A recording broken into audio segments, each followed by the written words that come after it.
के तपाईले कहिले सोच्नु भएको छ यदि तपाईलाई एउटा जादुई इच्छा पूरा गर्ने अवसर मिल्यो भने तपाई के माग्नुहुन्थ्यो होला? आज म तपाईलाई एउटा चमत्कारले भरिएको काल्पनिक कथा सुनाउँदै छु।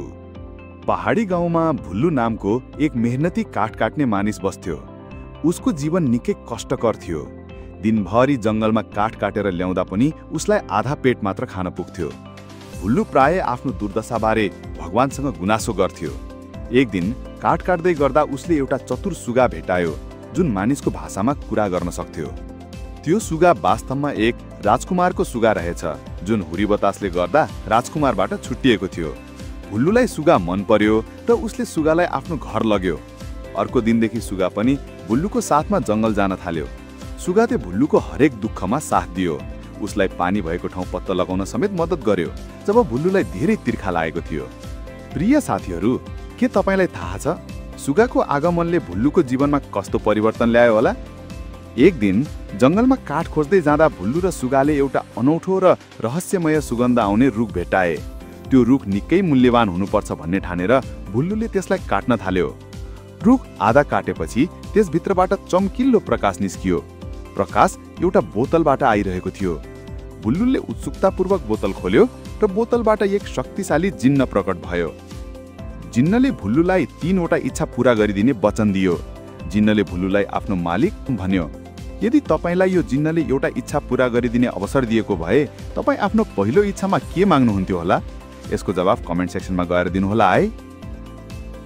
भुल्लुले आफ्नो पहिलो इच्छामा एउटा भव्य र सुन्दर महल माग्यो जुन राजाको महल जस्तो होस् र पुरै राज्यमा कसैको पनि त्यस्तो घर नहोस्। जिन्नले जो हुकुम मेरे आका भन्दै तत्कालै भुल्लुको सानो झुपडीलाई एउटा विशाल र आकर्षक महलमा परिणत गरिदियो।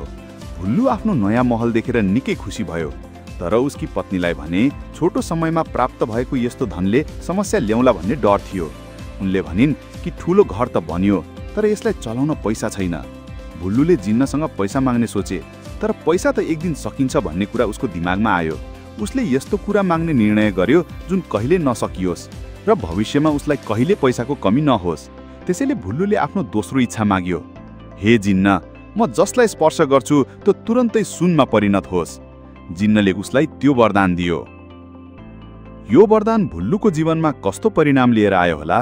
तपाईको विचारमा भुल्लुले यो वरदान माग्नुको सट्टा अरू के माग्नु पर्थ्यो होला जसले उसलाई खुसी र सन्तुष्टि दियोस्?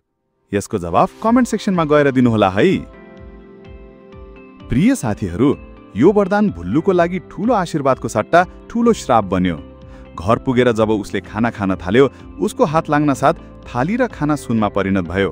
उसले आफ्नी पत्नीलाई सम्हाल्न खोज्दा उनी पनि सुनको मूर्ति बनिन् र त्यसपछि उसका प्यारा छोरा पनि सुनको मूर्तिमा परिणत भयो। भुल्लु आफ्नो हरकतले गर्दा विक्षिप्त भयो। आफ्नी पत्नी र छोरालाई सुनको मूर्ति बनेको देखेर भुल्लु निकै रोयो। सुगाले उसलाई जिन्नसँगै उपाय खोज्न सल्लाह दियो, तर जिन्नले आफूले दिएको वरदान फिर्ता लिन नसक्ने बतायो। निराश भुल्लु घर फर्क्यो, तर सुगाले हार हारेन।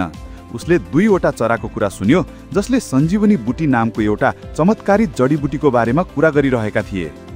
सञ्जीवनी बुटी जंगलको पूर्व दिशामा रहेको एउटा ठूलो गुफाभित्रको पोखरीको बीचमा पाइने रहेछ, तर त्यसको रक्षा एउटा भयानक मायावी दानवले गर्दो रहेछ।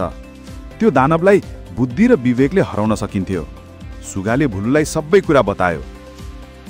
प्रिय साथीहरू, भुल्लुको जीवनमा यस्तो दुःखद घटना हुँदा पनि सुगाले हार मानेन। तपाई के सोच्नुहुन्छ? यस भागबाट हामीले के सिक्न सक्छौं होला? यसको जवाफ कमेन्ट सेक्सनमा गएर दिनुहोला है। भुल्लुले तुरुन्तै सुगासँगै गुफातिर लाग्यो। गुफाभित्र मायावी दानव सुतिरहेको थियो। भुल्लु चुपचाप अगाडि बढ्दै गर्दा उसको खुट्टा एउटा हड्डीमा परेर आवाज आयो जसले दानवलाई जगायो।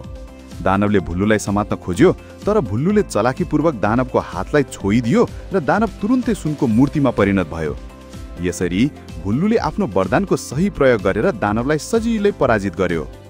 तर सञ्जीवनी बुटीको पात कसरी ल्याउने? भुल्लुले छुँदा त त्यो पनि सुनमा परिणत हुन्थ्यो। सुगाले फेरि भुल्लुको समस्या समाधान गर्यो। उसले आफ्नो चुच्चोले सञ्जीवनी बुटीको केही पातहरू लिएर आयो। सुगाले ती पातहरूलाई भुल्लुकी पत्नीको निहारमा स्पर्श गरायो र उनीहरू तुरुन्तै ठिक भए। त्यसपछि भुल्लुलाई पनि ठिक गरियो र सबैजना पुनः खुसीसँग एकसाथ भए। पर एउटा समस्या बाँकी नै थियो। जिन्नको तेस्रो इच्छा। जिन्नले आफ्नो स्वतन्त्रताको लागि भुल्लुलाई तेस्रो इच्छा माग्न बाध्य पारिरहेको थियो। जिन्नको योजना थियो कि तेस्रो इच्छा पूरा भएपछि भुल्लु जिन्न बनेर त्यही रुखमा कैद हुनेछ र आफू स्वतन्त्र हुनेछ। भुल्लु यो सुनेर डरायो र मर्ने विचार गर्न थाल्यो। सुगाले उसलाई रोक्यो। भुल्लुले जिन्नलाई भोलिपल्ट इच्छा माग्ने भन्यो। रातभरि सोचेर भुल्लुले एउटा चलाख योजना बनायो। भोलिपल्ट बिहानै जिन्नलाई समुद्रको किनारामा लग्यो। त्यहाँ पुगेपछि भुल्लुले आफ्नो तेस्रो र अन्तिम इच्छा माग्यो। हे जिन्न, म तिमीलाई यो समुद्रका छालहरू 100 वर्षसम्म गन्न लगाउँछु।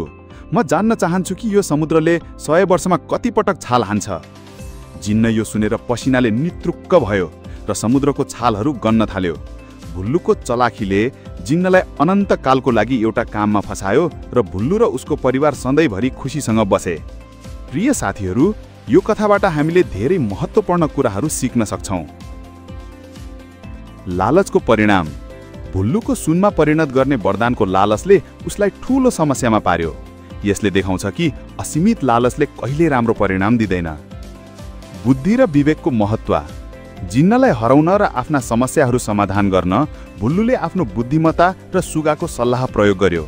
यसले देखाउँछ कि समस्या समाधान गर्न धनभन्दा बुद्धि बढी महत्त्वपूर्ण हुन्छ।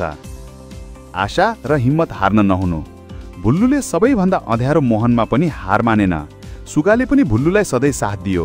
यसले हामीलाई जुनसुकै परिस्थितिमा पनि आशा नछोड्न र हिम्मत राख्न प्रेरित गर्छ। परिणामको विचार। कुनै पनि ठूलो निर्णय लिन अघि त्यसको सम्भावित परिणामबारे राम्ररी सोच्नुपर्छ। भुल्लुले दोस्रो इच्छा माग्दा परिणामको बारेमा नसोचेकाले ठूलो मूल्य चुकाउनु पर्यो। यो कथाबाट हामीले जीवनमा साँचो खुसी भौतिक धनमा मात्र होइन, तर बुद्धि, विवेक र परिवारको मायामा पाइन्छ भन्ने शिक्षा प्राप्त गर्छौँ। के तपाईलाई यो चमत्कारी कथा मन पर्यो?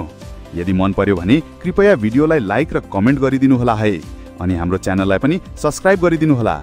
तपाईको माया र साथको लागि धेरै धेरै धन्यवाद।